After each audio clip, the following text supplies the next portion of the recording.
9 to 301, and the first topic is what not to do from Shkia onwards on Shabbos. So basically, once the obligation of Havdalah has set in, that you're not going to be allowed to start eating or drinking before Havdalah. Yes, you have to eat and drink before, you have to make Havdalah before you eat and drink, and therefore once the obligation of Havdalah kicks in, you can't start eating and drinking. Now, a couple of provisos over here. So the one is, and I made a bit of a reference to this in Shul, the setup is easiest to imagine if you don't think about the way we normally do our communities. I'm going to come back to how we do usually do our communities, but to understand the Gemara and the Shulchan Aruch, you didn't take it for granted that people would come together to daven Ma'ariv. Now, whatever that would be, it could be that it was dangerous to travel at night, it could be they lived in small villages. For whatever reason, you're not going to be davening Ma'ariv in a minyan. You're having Shabbos at home.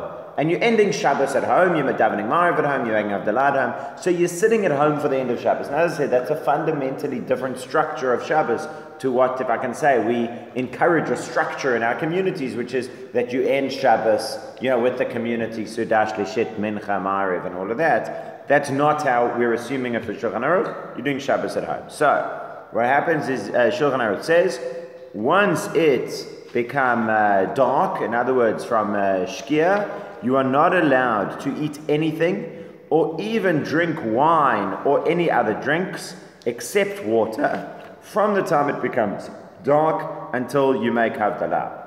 However, if you started eating before and then it got dark, you don't need to stop. You're allowed to carry on eating.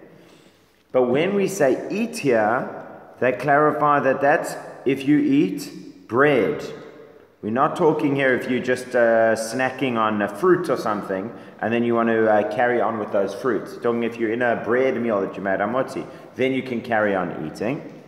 But if you were, and we see this on the next one, if you were sitting and drinking and it got dark, then you do have to stop. You're not allowed to carry on. And so what you would do then is, that's what you would have to do.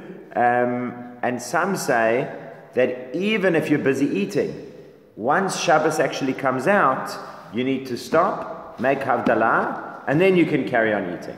However, the Ramah says, we don't stop, make Havdalah, and carry on eating. If we're busy eating, even if Shabbos comes out, you can carry on eating for a while and only make, then bench and only make Havdalah afterwards. Nisim. If you're eating not hamotzi, yes. Can you bench after Shkia? Can you bench after Shkia? Yes, you've always got 72 minutes to bench.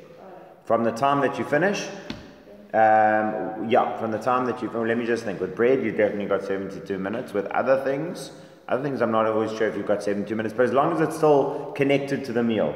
So you're saying like your Borena Fashot or whatever else. Yeah, that's not a problem to say that after Shkia. You just don't want there to be too much of a break between your eating and between that bracha.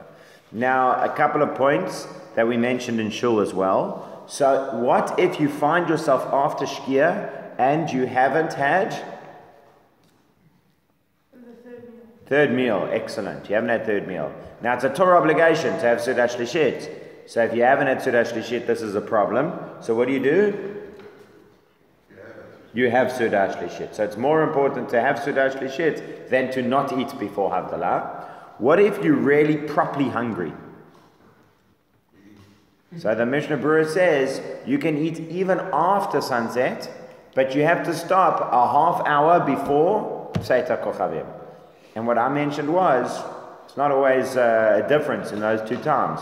So last Shabbos, sunset was 7:13 and Seita Kochavim was 7:43. So half an hour before sunset, before 3 stars, was sunset. So it can be the exact same time. But nonetheless, the Mishnah Brura points out there's a little bit of leeway in this. Okay. What this means for us practically is that if you want to carry on eating at Sudah, like let's say at a Shul Sudah, you want to carry on eating, you can only carry on eating if you make hamotzi. If you come to Sudah and you don't make hamotzi, then you must keep an eye on the clock and stop at or around the time of Shkia. Similarly, if you're at home, same kind of thing. actually had an experience a few months ago. This is what I was thinking of when I was speaking next door. When I was away for Shabbos, and Shabbos afternoon, I was sitting and learning with somebody, and the lady of the house that we were staying came over and brought us each a cup of tea. But it was already after Shkia. So there, what do? You don't want to be rude and not drink the tea, but can you drink the tea in such a situation? You can't, it's already after Shkia. So you just pretend like you're going to drink the tea any minute, you're just busy learning, and next thing you know, well, it's after Shabbos now, so now I need to make Havdalah, drink the tea another time. So that's how you do it. Okay. So now, halacha number 2. If you were sitting and drinking, now guys we're sitting and drinking wine, and somebody says, let's make Havdalah, and you want to go back and drink a little bit more before Havdalah, you don't need to say a new bracha. In other words, we're busy eating and drinking, it's part of the meal, and somebody says, we found a similar thing when you're out for a meal and the host hands out the benching books, but now you want to finish your ice cream. But once he's declared that we are benching, so that means the meal's over. If you want to now carry on eating your ice cream after the host has declared that we're benching, we saw that earlier, there are times at which you need to make a new bracha. If you never accepted what he said we're benching, he said, no, I'm finishing my ice cream first. Okay, so that's another thing. But if he says we're benching, you say, okay, we're benching, and then somebody says, oh, would you like another scoop of ice cream? You say, yeah, okay, I'll have one more scoop. But then you need to make another shehakol. So the question is here, we're sitting and eating, and now he says, okay, let's go make Havdalah. And you say, oh, let me just have a little bit more to drink. So you don't need to make a new bracha on your drink. Saying let's make Havdalah is not the same as saying let's bench. You are allowed to carry on in that meal. Halacha number 3, when you stop your meal to make Havdalah, you don't need to make a new Brura Priagafen on your cup of wine for Havdalah. Why? Now again, they're not speaking here. This is, again, quite unusual for us. Because what we would do is we would stop, we would bench, we'd come into shul, daven ma'ariv, and then make Havdalah, or go home and make Havdalah. What they're doing, you Shabbos away. You're busy eating, you're eating. Shabbos is over. Okay, let's stop, let's make Havdalah, and we'll daven a little bit later. So you've stopped your meal, you're making Havdalah. He says you don't have to make a new Brura Priagafen. And that's because we're assuming that you're drinking wine during your meal as well. So you're not benching yet. You finished your meal, you're making a new Havdalah, you don't have to make a new Brura Priagafen. However, the Mechaber then adds, V'yesh omrim shetzarich. However, some say that you do need to make a new Brura Priagafen. So the question really is this like a continuation of the meal? Is this cup of wine for Havdalah like a continuation of the meal, in which case you don't need to say a new bracha? Or is it like a new thing, separate from the meal, in which case you do need to say a new bracha? Similar to dessert. It's the exact same question we have for dessert. Right? I asked my grade 6s at Phyllis Joel, gave them a homework assignment to go and ask their rabbi, do you say a bracha on dessert? Do you say a separate bracha or not? So it was about half of them came back and said, yes, we say a separate bracha on dessert, and half of them came back and said, no, we don't say a separate bracha on dessert. So this is the question of, is that considered part of the original meal? So it's the same thing with the Havdalah cup, and the Mishna, Mechaber, the Shulchan Aruch brings these two opinions. Which opinion do we follow? So the Mishnah Brura says, the main thing is the first opinion, that you don't make a new bracha on it. Nevertheless, it's good that you should then, if you already said the bracha on wine, you should then make Havdalah on something like beer, he says, because then you don't really have a question. Beer certainly would be part of the meal, whereas wine, maybe is considered a new thing. So that's the Mishnah Brura's regular opinion, that we try to fulfill all the opinions. But if you want to ask, which is the opinion that we follow? The opinion that we follow is you don't need to make a new bracha, and you would not need to say Brura Priagafen. In that case, you're making Havdalah wine, so it's an interesting scenario. You're making Havdalah, and you're saying all the brachot except Brura Priagafen. Any questions on that? Yeah, I'll take offline. Okay. Next halacha, when you're busy eating and it gets dark, where we said you don't need to stop your meal, you can carry on your meal. So you finish your meal, then you do Birkat Hamazon on a cup of wine, and then you make Havdalah on that same cup of wine. But if you've got 2 cups of wine, you say Birkat Hamazon on 1 cup of wine, and you make Havdalah on a 2nd cup of wine. And the idea is that it's better not to make 2 holinesses over the 1 cup of wine. If you can kind of split that holiness, then that's better. But then what do you do with that first cup of Birkat Hamazon? So you made, but you did Birkat Hamazon over your first cup, and you're going to make Havdalah on a 2nd cup. So what should you do? So he says you can even drink it. You can even drink it because that's still considered like part of the meal. It's not yet considered like a Havdalah. However, that's only in a case that somebody always benches with a cup of wine. Now, how many of us always bench with a cup of wine? No, not on Saturday afternoon. Anytime you make hamotzi and you bench with a cup of wine. Who's careful on that? I don't think anybody is. And I can tell you, it's a shiva. For all 3 Shabbos meals, we bench with a cup of wine. But during the week, we sat down cereal and toasted cereal on a Monday morning. Were you benching after that? I don't ever remember anybody ever making Birkat Hamazon over a cup of wine. So he says, if you always make Birkat Hamazon with a cup of wine, then after Shabbat as well, you'll drink from that wine. But if not, if sometimes you do it without, so even though on Suda Shlishit you're doing with a cup of wine, you're not allowed to drink from that cup of wine then. So that's really more relevant for us. Next halacha is, if you made a mistake and ate before making Havdalah, it can also happen. You forgot that you had made Havdalah and you had something to eat, so what do? You make Havdalah later on. It's not only from before. If you forgot to make Havdalah, Motzei Shabbat.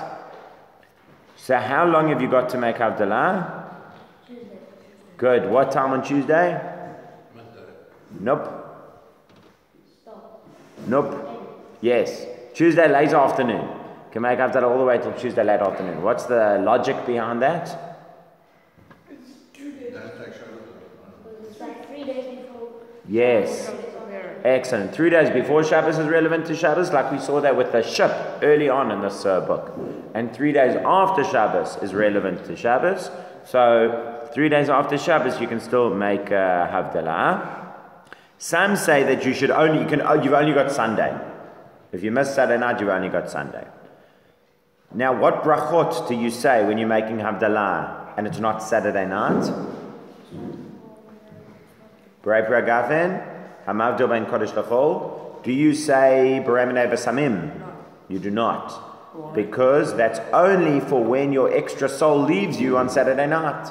If there's no transition from extra soul to not extra soul, so what do you need the B'samim for? That's why we don't use B'samim when we make Havdalah after Yontif.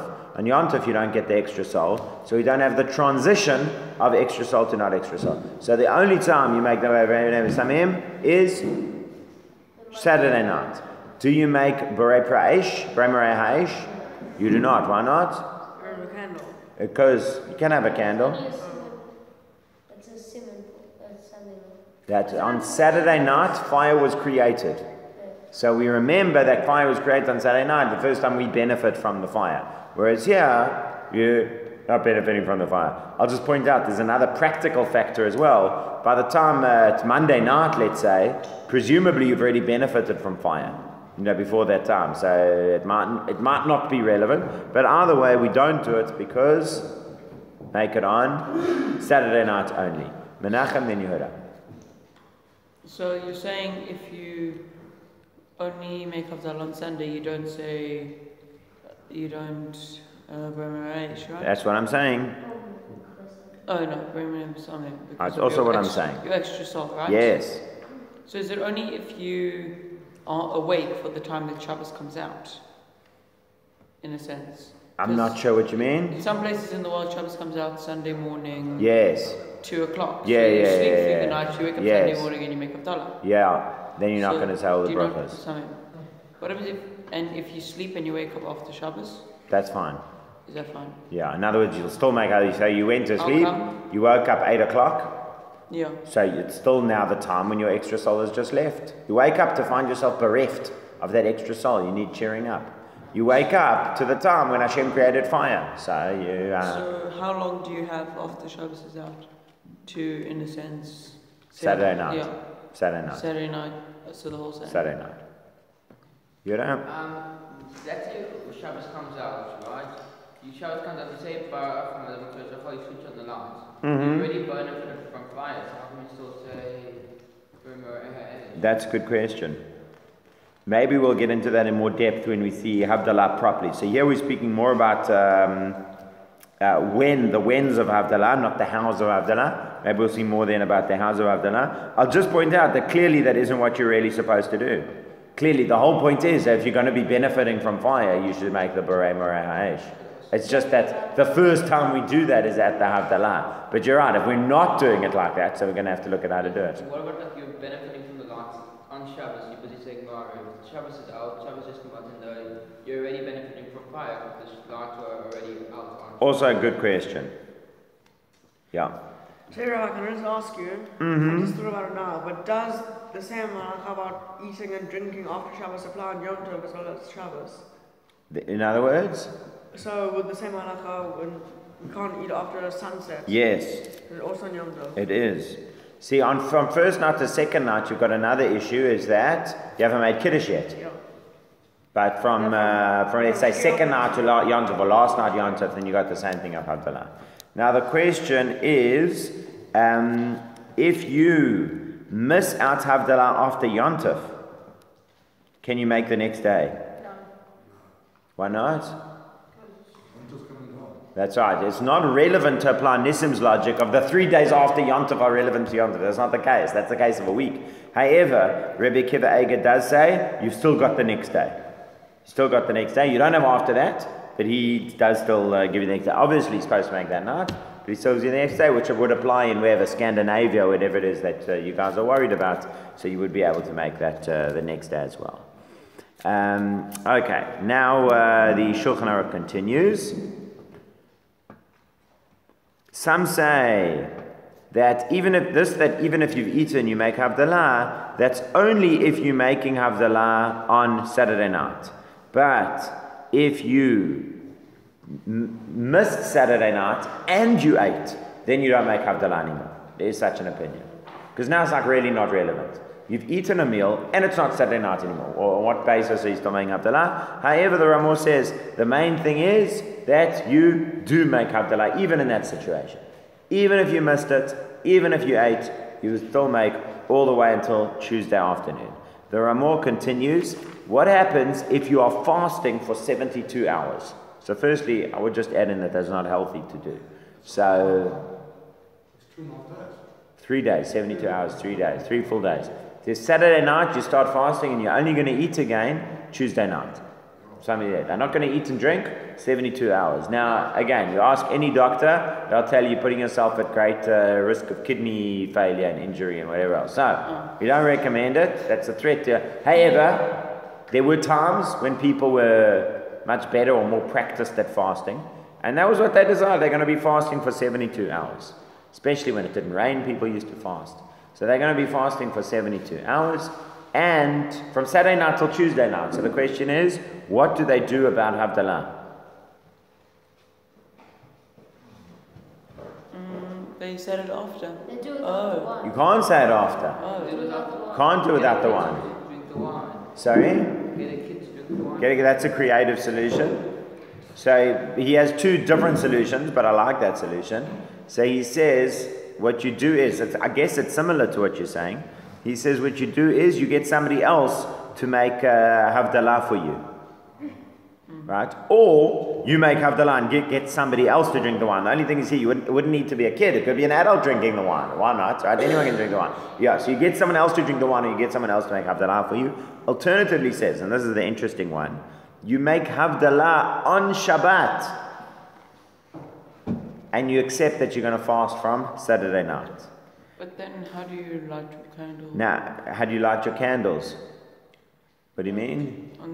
if you make Havdalah. Oh, you're saying so no, so obviously you wouldn't like the candle. But what would this be? So he says after Plaga Mincha, you can make Havdalah on Shabbat itself. You don't have to ready, but it's only an emergency.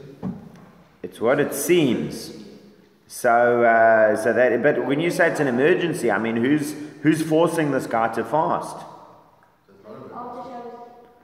Yeah. So you making Havdalah on Shabbat itself. Now I'll tell you where this comes in, where you got to catch a flight. You know those scenarios where you have to be in the car the moment that Shabbos comes out. Shabbos is out at 7:43. You have to be in that car in 7:43.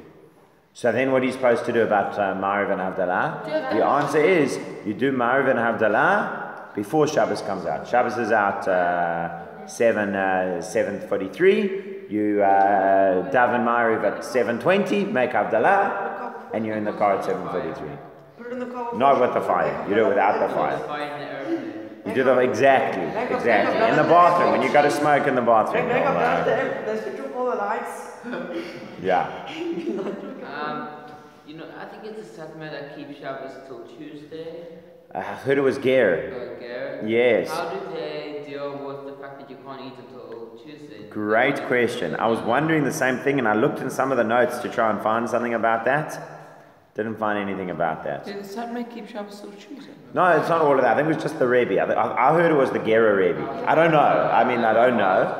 Yeah, but I heard that it was the Gera Rebbe who made Havdalah on Tuesday.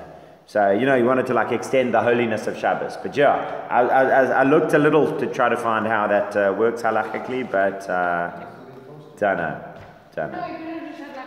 Maybe he just never slept and he just kept eating. I don't think that's what happened, Menachem. Okay, next one. You made, so the next one, we're carrying on with a scenario where you're sitting at home, you were eating, and then you finished your meal, Shabbos is out, made Havdalah at his table, and then he went into Malava Malka. You made Havdalah and you had Malava Malka, and part of your Malava Malka you want to have wine. So let's even say you come home from shul.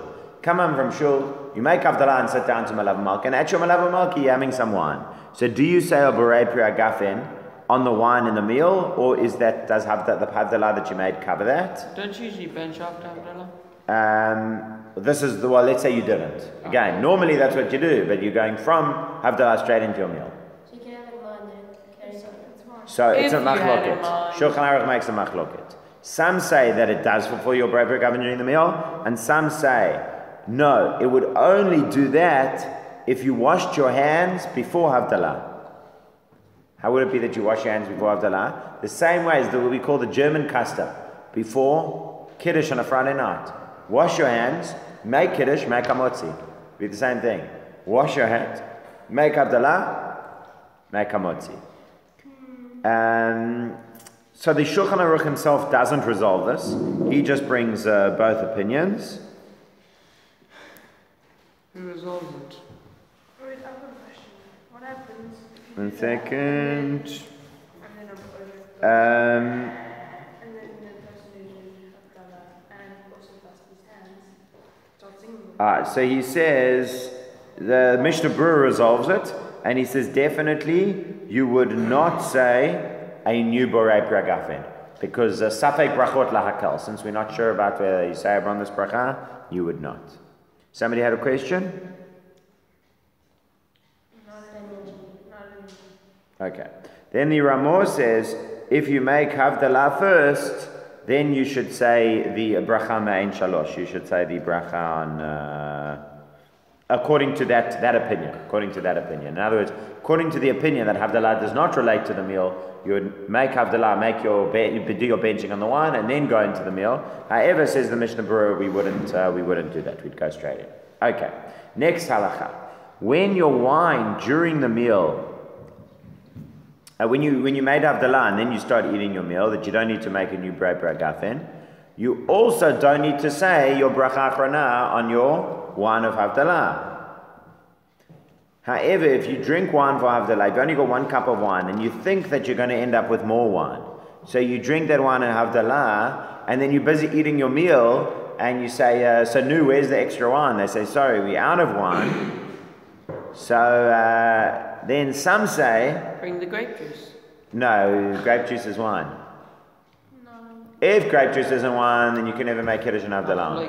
If grape juice is wine, then it's wine. So if you made Havdalah, went into your Malava Malka, thought you were getting more wine, didn't get more wine. So some say that your benching doesn't cover the wine, because there were two separate things. There was your wine before, and then there was your meal afterwards. What does the Mishna Brura conclude about that?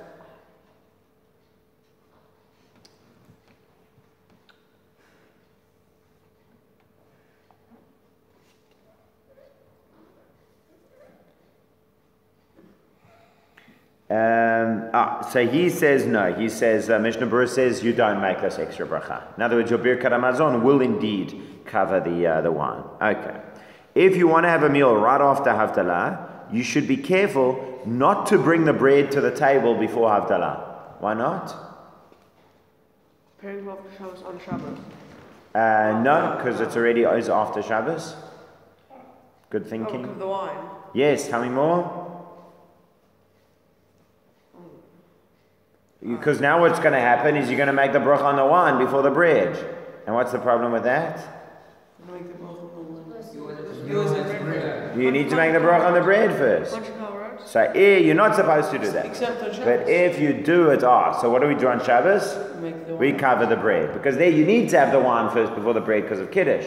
But you don't need to have and you need to have a meal. You don't need to have the wine for the bread because they're not connected. You need to have Kiddush b'makom suda. So you need the wine, you need the bread. Whereas for Havdalah, you don't need Havdalah b'makom suda. You can have the wine, then an hour later you can have the bread. So don't bring the bread to the table because you're going to end up embarrassing the bread. But if you did, however you want to put it, right, in changing the order of the brachot, if you did bring the wine and the bread to the table, then you must do Eli's suggestion, cover the bread, and then go on the wine. Okay, if you brought it, you spread the cloth over it. Okay.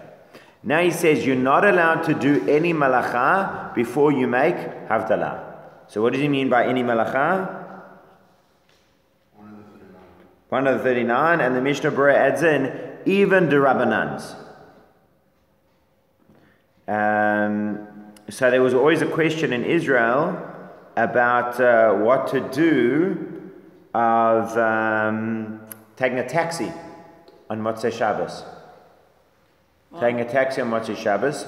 Chances are the majority of Jewish Israelis don't make Havdalah. So you're calling a guy on Motzei Shabbos, you've made Havdalah, but he hasn't made Havdalah. So now you're getting him... Bring what you have Havdalah 101 and quickly make Havdalah for you. Yeah, I'm getting put on tefillin also. But what Rav Shlomo Zalman Auerbach used to do was he would say Shavua Tov, and the guy would say Shavua Tov, and he considered that was considered like the guy had made a mini Havdalah because he'd acknowledged the end of Shabbos. Like Rabbi Akiva says about if you say Good Shabbos, right, or Shabbat Shalom, that's considered like Kiddush. So Rav Shlomo Zalman said that's considered like Rang Havdalah. So before you got in the taxi, you'd say Shavua Tov. The taxi driver would say Shavua Tov, and then he'd get in the taxi. If they don't answer, then you keep saying it. Yeah, Shavua Tov. Shavua Tov. I'll try that with my Uber just in case. So, okay. Now you say you're not allowed to do any malacha before you make Havdalah. However, if you make Havdalah in davening, in other words, atachonen la'adam da'at, atachonen tanu, make Havdalah in davening, then you are allowed to do malacha because you have made a Havdalah. And if you want to make Havdalah before even davening, what do you say? Hamavdil ben kodesh lechol. You don't say it in Hashem's name. You do whatever else. You just have to say those. They don't even say Baruch. They just say Omer Hamavdil. The Shulchan Aruch just says Hamavdil, below bracha. You just say Hamavdil. The Ramor adds in Bein HaKodesh Uvein HaChol. But what do we say? We all say Baruch Hamavdil Bein Kodesh LaChol. That's what I learned. Baruch Hamavdil Bein Kodesh LaChol. But if you look is that what you say, Nissim? Menachem? Baruch Hamavdil Bein Kodesh LaChol. So if you look in Shulchan Aruch, it says Hamavdil Bein HaKodesh Uvein HaChol. Slightly different formulation. Let me just see if there's anything in that. Yeah. So a lot of guys don't do Havdalah because they're going home for their wives. If they just get in the car and go, they have to actually say that. Yeah. Because they can't just get into the car and drive. Correct. That's really a bit yevid, it's just like the same thing as saying, well, you know what, I don't want to make the whole of Kiddush, so I'll just say Good Shabbos. It's not really, Rav Shlomo Zalman Auerbach even said that. He said, although this Rebbe Akiva Eiger, that's saying Good Shabbos counts as a Kiddush, it's very difficult to really apply that halachically. Nonetheless, we'll go with it if, we'll go with it in this case, to help this taxi driver. Why can't you just ask the driver to say, I'm up to bring Kodesh L'chol? Because that's not going to fly. It's like asking him to put on tefillin. It's like asking him to put on tefillin. Maybe he wants to, but maybe he doesn't, and maybe he finds that irritating. So in that section, We'll charge you extra. the Myra, does that take us out? Exactly, that's the same. Whole section. Yeah. So again, you can't eat after that, but you can get in your car after. So if you go to switch the lights off because you want darkness for Havdalah, you don't have to say it because you already said it. Exactly, or light the candle for Havdalah. All the same kind of thing. Now the Mishnah Brura does include this expression of Baruch HaMavdil. He's speaking about Yontov. Baruch HaMavdil ben Kodesh LaKodesh. So maybe that is the source for this language that we use. Just want to point out that in the Shulchan Aruch it's HaMavdil ben HaKodesh u'bein HaChol. Okay. Now he says women who don't. The Ramah says women who don't make Havdalah during davening, so they should learn to say HaMavdil ben Kodesh LaChol before they do Melacha. Some say, says the Ramah, that this is only when we're speaking about things like writing and weaving, but just like lighting a candle or something, you don't need it. And this is where we get the custom that many people light candles before they say Baruch Hu. In other words, there are many people who say, listen, you do a couple of melachot, it's not a big deal. Only if you're really sitting down to do some work, then you need to say Baruch HaMavdil ben Kodesh LaKodesh. If you're just doing a couple little things, it's not such a big deal.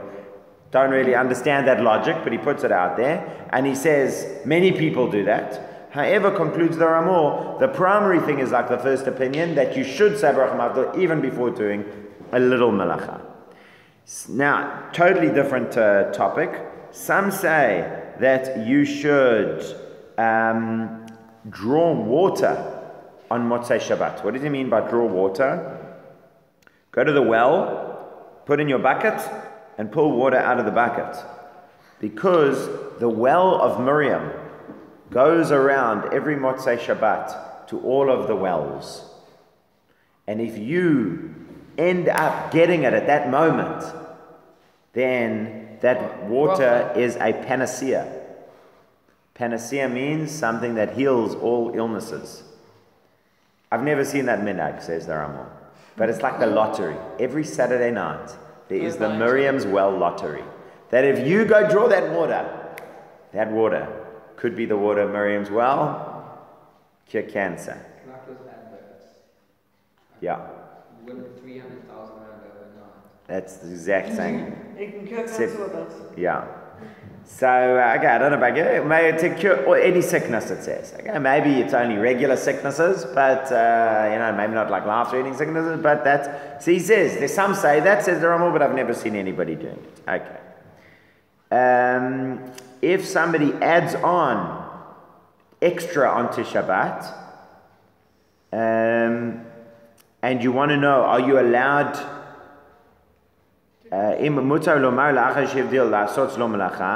if you've made Havdalah, but he's still keeping Shabbos, right? So Sam's very firm, he's keeping Shabbos till 9 o'clock at night. I've already made Havdalah, but he's now sitting there in the cold, so I want to light a fire for him or something like that. Is that okay? Says the Ramah, take a look back at chapter 263. So I'll leave you to do that for homework. Okay. Next chapter, chapter number 300. You should set up your table nicely on Motzei Shabbos. So the Shulchan Aruch says you must always set up your table nicely on Motzei Shabbos, kedei lelavot et haShabbat, in order to escort out the Shabbat. Even if you only need a little bit of food, like a kazayit, you're only going to eat like a kazayit, but that's what you should do: set up the table and escort out. And the Mishnah Brura says, you should make a tablecloth, all the things that make it nice, set the table beautifully, but you don't need to make new food and whatever else. Just, have a little, but set the table nicely, have a little something to eat.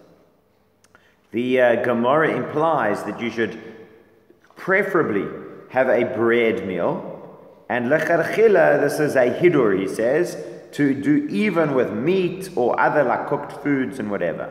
But if you don't have, or if you just can't, like he says, that would be considered like gluttonous. In other words, you already ate so much over Shabbos, and now they sit down for another one.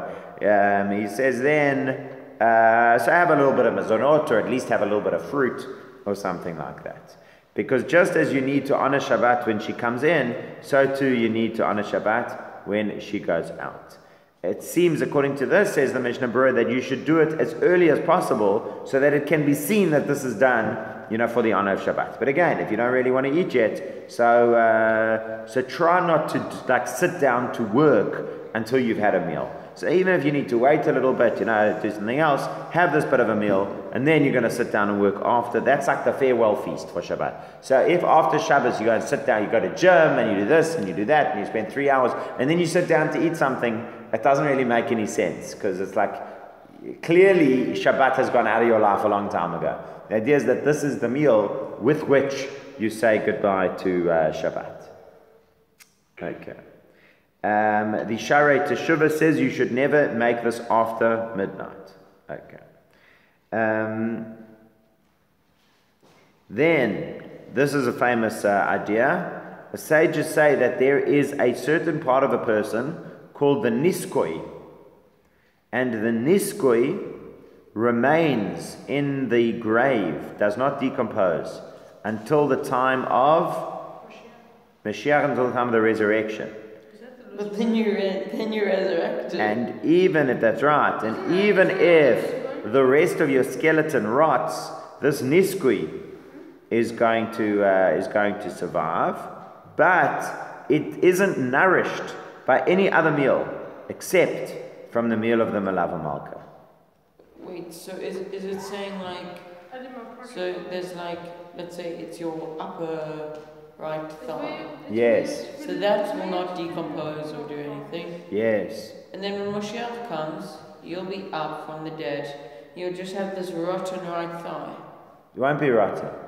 But when Moshiach and that will be like the decompose. genetic material from which the rest of your body will be built.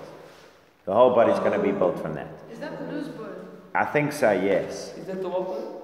The loose bone. Yeah, they always call it the loose bone. The Mishnah Brura calls it the niskoi. But which bone is it? They talk about it being a vertebra in the back of your neck. The Mishnah Brura doesn't specify. He doesn't call it the loose bone, he doesn't specify where it is. I'm just pointing out, he says there is some part of the body, so clearly he doesn't feel like he has the information as to exactly where to find it. But this nisko is some part of your body, and it's nourished by the Malava Malka, and that's what's going to stay in the grave until Techiyat HaMeitim. Nevertheless, he concludes, this meal is not an obligation like the 3 meals of Shabbat. There it's a real Torah obligation to have those 3 meals. Here it's just like it's a good thing to do. Okay. And so what he says, what the nafkamina is, if you literally only have enough food for 3 meals, have your 3 Shabbat meals and skip Malava Malka. Don't skip one of the Shabbos meals in order to. Okay. Next chapter, 301. Now, from here until the end of this chapter is what we need to cover tonight. The only thing is, this is an extremely long chapter. But what it deals with is quite a lot of different, almost random topics related to Shabbat. Number 1, don't run on Shabbat unless you're going for a mitzvah. For example, running to shul and so forth. And you also shouldn't take long steps if you're able to get out. The basic idea here is, when you walk during the week, you are walking with a purpose and for a mission, and you're getting somewhere.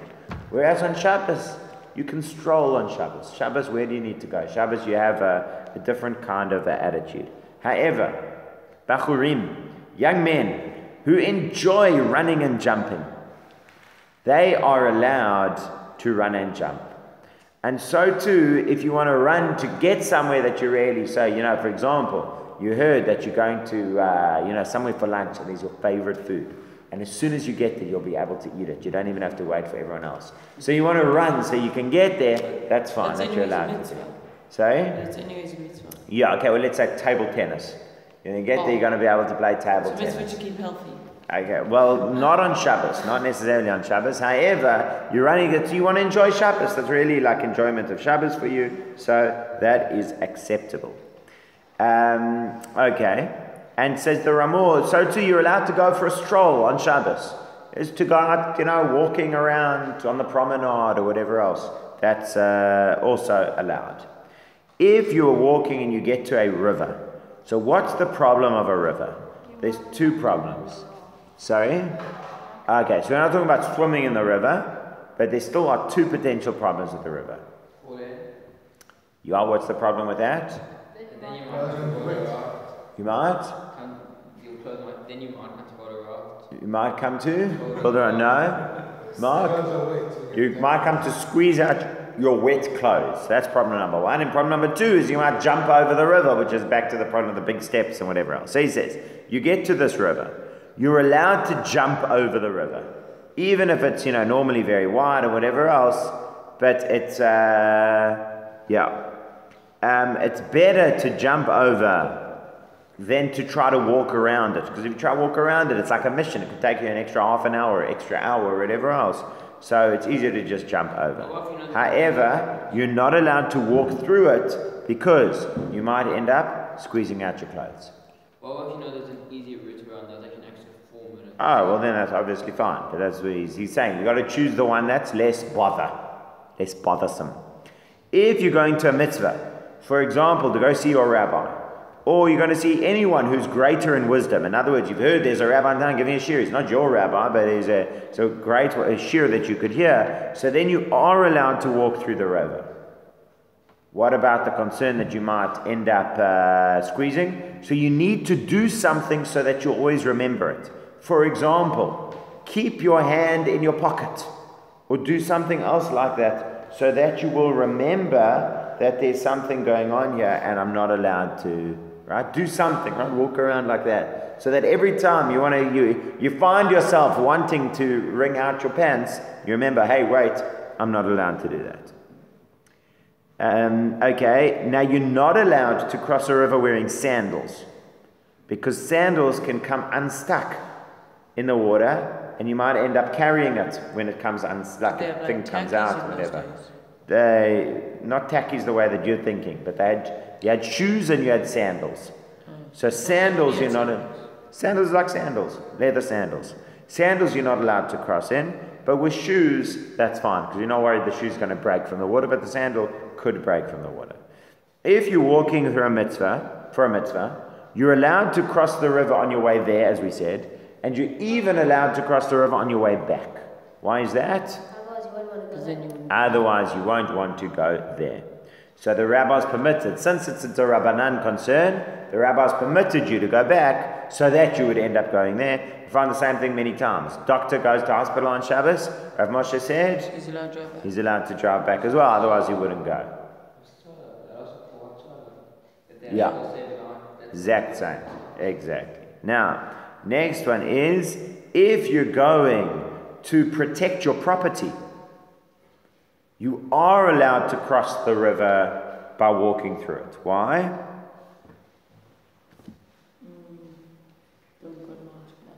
Because when it comes to money, we've seen this before, the rabbis made extra leniencies when it comes to money, because they had a principle.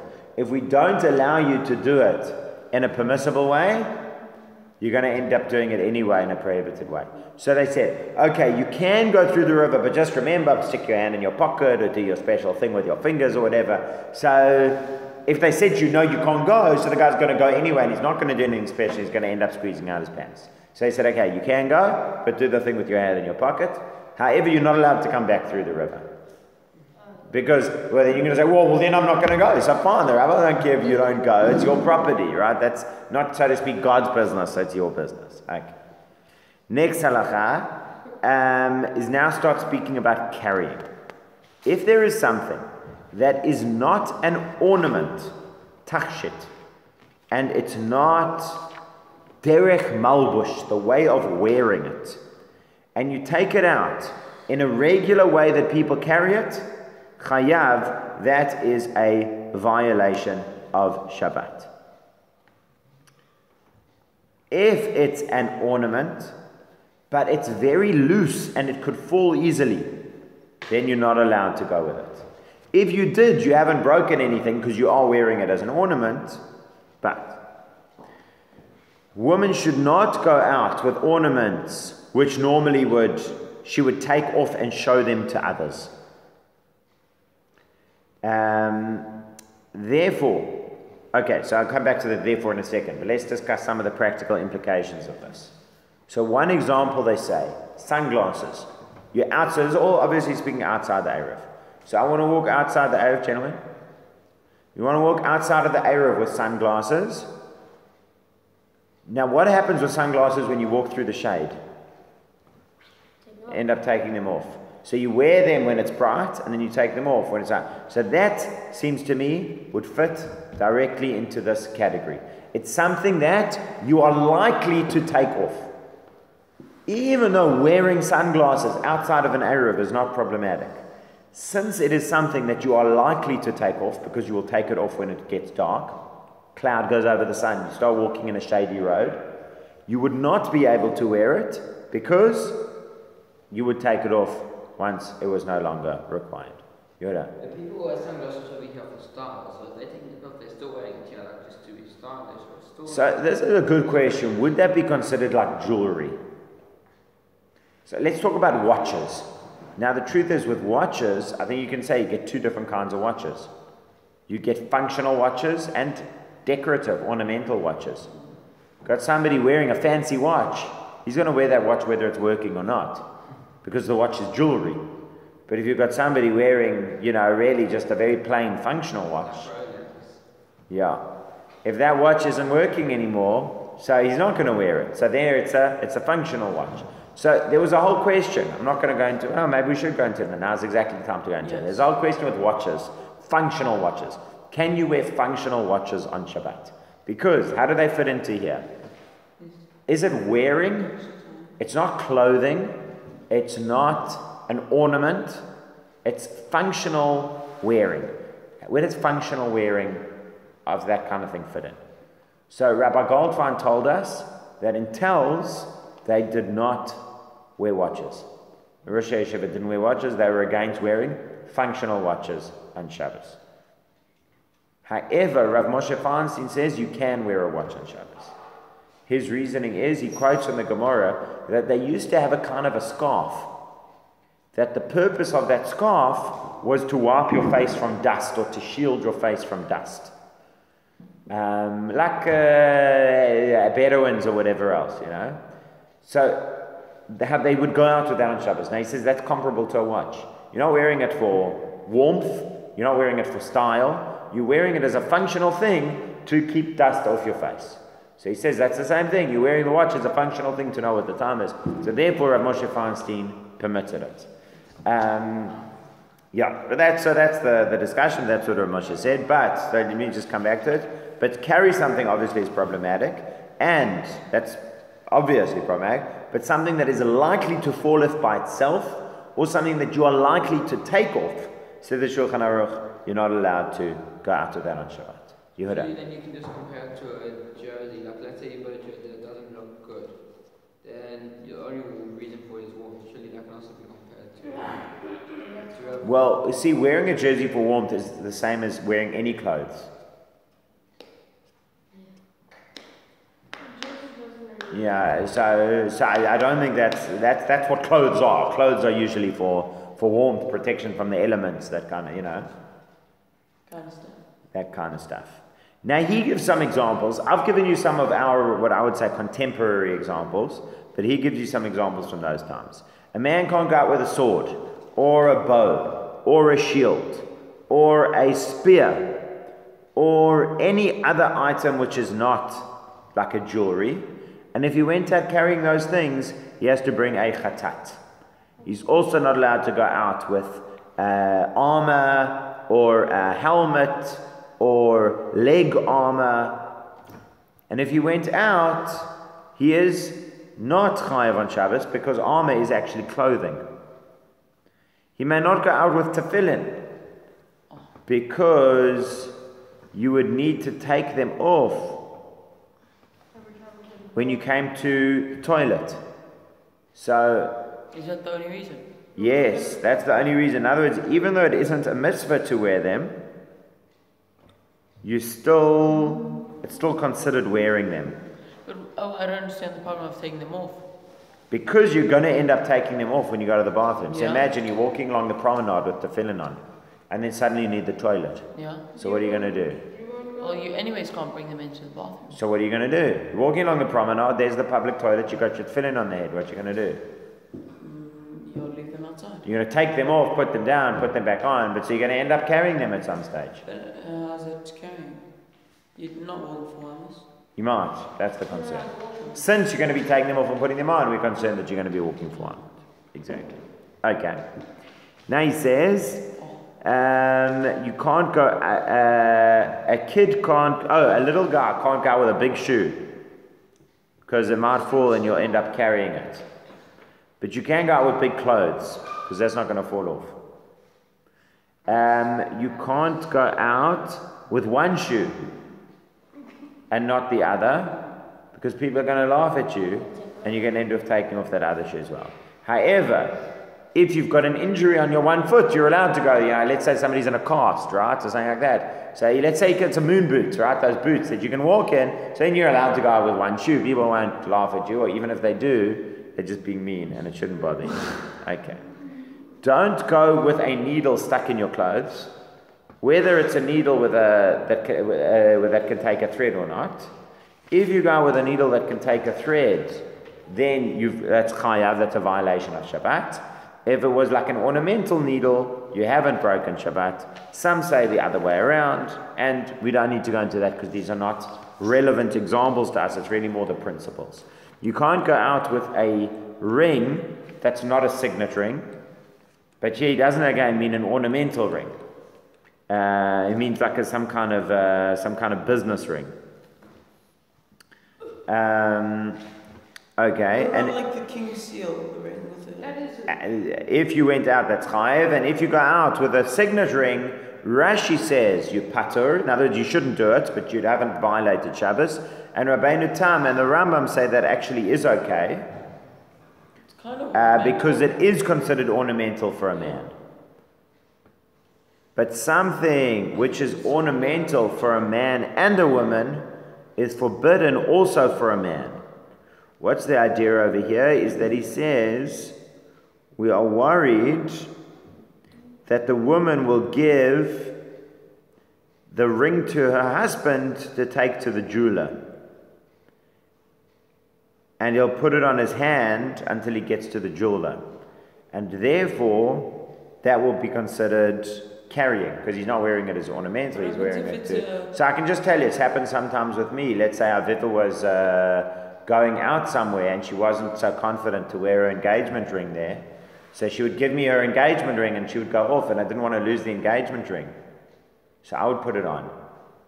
So that's what we worried about. Now when I put the engagement ring on, I would turn it inwards because I'm not walking around with a diamond ring, But when I'm walking around with the engagement ring, I'm not doing that as jewelry, I'm doing that as carrying it. Now that would come out, I didn't realize this, but that would come out that, see, the Mishna Brura says, I'm going to explain in another place how to deal with this in our days. And it seems that we don't have to protest to a man who wears a ring today. But I must say this is quite novel to me. I hadn't heard people speaking about this much. That you shouldn't be wearing rings outside the Erev on Shabbos. I don't know, have any of you guys heard this? I don't wear rings. I have to look into this further. Well, you're not married yet, so it's not that... We haven't taken. Yeah. What happens if it's a ring that could be worn on both a man and a woman? Sorry? What happens if it's a ring that could be worn on both a man and a woman? That says, the Shulchan Aruch says that's problematic. Why? Shulchan Aruch says that's problematic. Because then that kind of ring, there might be that the wife will give her husband take care of. So like this is my wedding ring, right? Most women probably wouldn't wear it, but maybe some women could wear it. Yeah. This is a good question. So next time I'm in a Shabbos outside our Erev, I must find out what to do about it. Okay. A ring that has a precious stone in it, or that has writing on it, that's considered like a not signet ring. So that would be problematic. That's only outside the Erev, right? Outside the Erev. If something is made both as ornamental and as functional, for example, nice keys made of silver that, like a necklace. So you got like a charm bracelet, except one of the charms is a sterling silver key that actually unlocks the gate. So he says that's no good, because if somebody sees it, they say you've got that in order to use it, not as an ornament. However, some say if it's made of silver, that's fine. The Ramah says, nonetheless, you're not allowed to go out with with glasses. You're not allowed to go out with the glasses, with a glasses case, even though the glasses case is silver, because it's very nice you're carrying an ornamental glasses case, but inside that you're carrying glasses, okay, which I guess seems obvious to us. Yes. What time is this ending? When we've done an hour, because we started a little bit late, so we're doing another 3.5 minutes. Okay. Next halacha, the tailor should not go out with a needle in his clothes. A carpenter shouldn't go out with a splinter in his over his ear, and a shoemaker shouldn't go out with a shoelace around his neck. So those are all like adverts. Like you have a doctor's going around with what's it called? Doctor's coats. You shouldn't go out like that. But if you did, that's not considered a violation of Shabbos. Okay. Now, I'm going to skip the next one. It's related to certain medical issues that some people are not yet old enough to deal with. Okay. Now, you're old enough to deal with, but we're not going to mention it. Okay. Next one is, if it's not clothing and you only wear it for functional reasons like cleanliness, you're allowed to use that on Shabbos. For example, a raincoat or a hat. However, a woman can't have something to cover her scarf from the rain, because that's not considered clothing. So a raincoat is clothing, and a rain hat is clothing. But like you have in Masharim, the plastic bags that you put over your hat, is that considered clothing? So maybe not. That you're going to have to look Plastic at. bags you put over. Oh. Yeah. Okay, the next one is now speaking about prosthetics. So we should really have Theo here to work out this one. But they're speaking about somebody here who has like a prosthetic leg. Oh, prosthetic legs in those days aren't they very different to them? They are very different. So that's exactly why we need Theo for the 2018 version. Here we've got the BC. Yeah. So he says what they have then. So they have like a wooden leg, and he says that you're not allowed to go out with a wooden leg because you're still going to need a stick together with that. And so the wooden leg was not functional, it was just for show. And so he says, so that's going to be problematic. So again, maybe there are prosthetics like that as well, but that's not what we're normally talking about. But if somebody doesn't have either leg, somebody needs like a wheelchair, he says in that case that they give him these kind of prosthetic legs, and with that he's able to move around.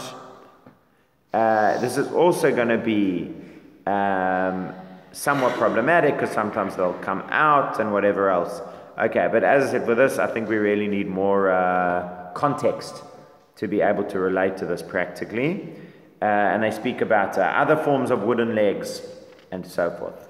A person should not go barefoot on Shabbat in a place where people don't usually go barefoot. And socks. Well, why shouldn't you go there within a place where people don't usually go barefoot?